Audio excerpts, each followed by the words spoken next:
বিশ্বনবীর 5টি চমৎকার বৈশিষ্ট্য উল্লেখ করে সূরাতুল আহজাবের 2টি আয়াত নাজিল করেছেন। আওয়াজ করে পড়েন আল্লাহু আকবার।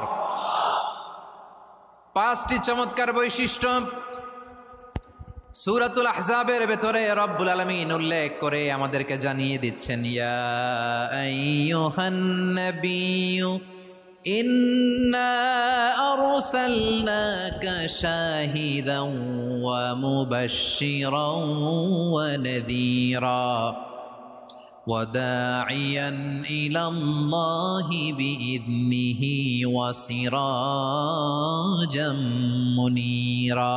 পড়েন আল্লাহু আকবার।